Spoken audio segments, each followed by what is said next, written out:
Mesdames et messieurs, bonjour. Aujourd'hui, nous vous proposons une édition spéciale de MONUC Réalité consacrée à la tenue de la deuxième conférence nationale des droits de l'homme et de l'état de droit en RDC. Ces assises ont été marquées par un fait important. Il s'agit de la décision prise par les membres de la société civile de suspendre leur participation aux travaux. Ces derniers réclamaient la libération de leurs collègues de l'Azado détenus en prison au Katanga comme préalable à toute reprise des travaux. Ainsi, le dialogue renoué entre le gouvernement et la société civile, Monsieur Golden Misabiko de l'Azado a été mis en liberté provisoire, ce qui a permis à la société civile de reprendre la table des discussions à la grande satisfaction de tous les participants.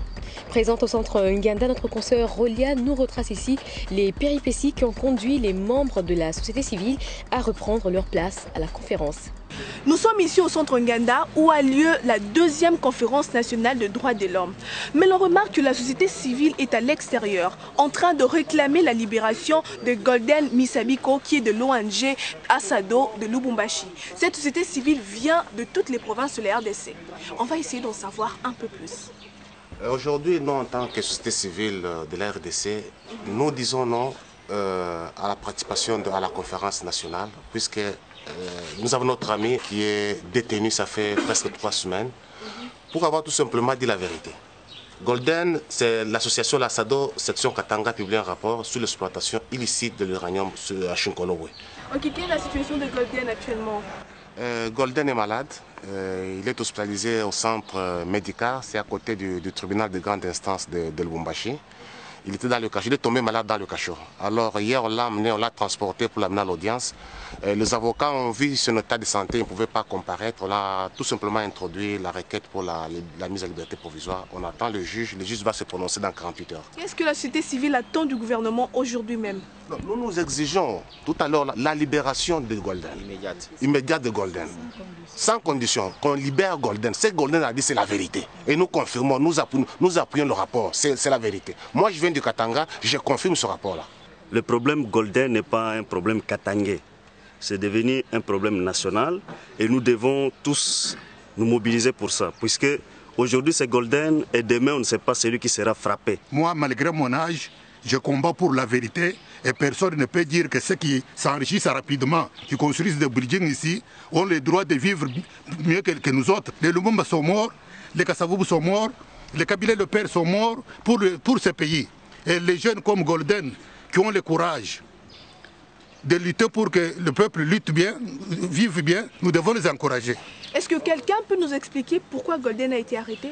La mine de Chinkolobwe, c'est une ancienne mine de l'Union minière. C'est le produit d'uranium de Chinkolobwe qui a été utilisé pour fabriquer les 2 bombes atomiques qui ont été larguées sur Nagasaki et Hiroshima.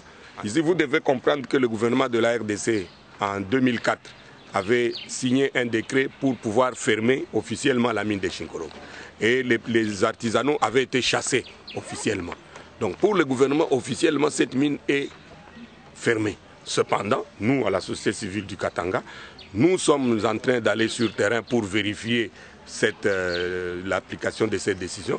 Et nous constatons malheureusement qu'il y a des creuseurs artisanaux, il y a des militaires, il y a des policiers, il y a des agents des services de sécurité qui exploitent de jour et de nuit sur ce site. Alors, pour avoir écrit ce rapport, c'est ce qui fait que Golden aujourd'hui a été arrêté. Bien, nous parler encore de l'affaire Golden. On aimerait avoir votre point d'en fait. Qu'est-ce qui s'est passé, votre explication sur cette affaire? Je me suis dit, laissons la justice faire son travail.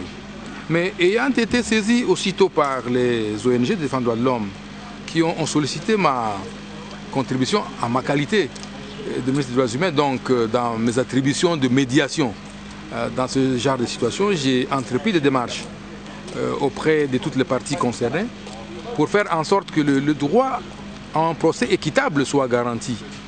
Et je suis donc heureux qu'à ce jour, la mise à liberté provisoire que nous avions tous réclamée soit accordée. J'appelle un des avocats de... Oui, Maître KMB, est-ce que tu peux me confirmer la nouvelle? On vient de prononcer ce matin. On vient de prononcer, on est à côté à la liberté provisoire.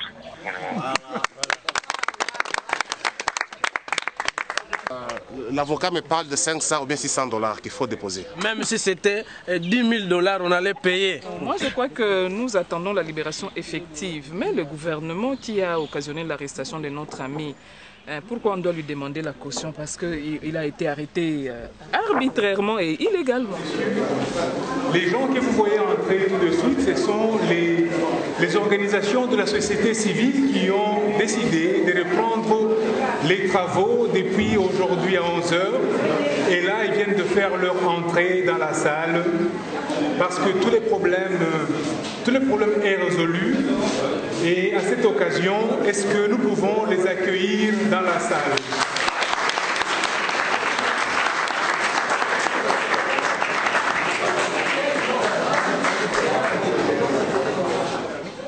La mise en liberté provisoire est donc à l'actif de chacun de nous, mais nous devons rester vigilants pour qu'effectivement l'issue du procès en cours le soit, n'est-ce pas, non seulement selon les règles procédurales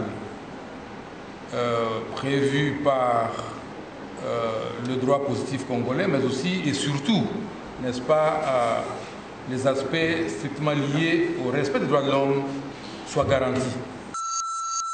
Pour la MONUC, par le canal de la représentante spéciale adjointe du secrétaire général de l'ONU en RDC, Léla Zirougui, la revendication de la société civile et la réponse irréservée par le gouvernement prouvent à suffisance que les mécanismes internes fonctionnent et peuvent déboucher sur un résultat pacifique. Et donc cet événement nous a permis aujourd'hui d'abord de démontrer et de le prouver que les mécanismes internes fonctionnent, qui travaillent, qui obtiennent des résultats.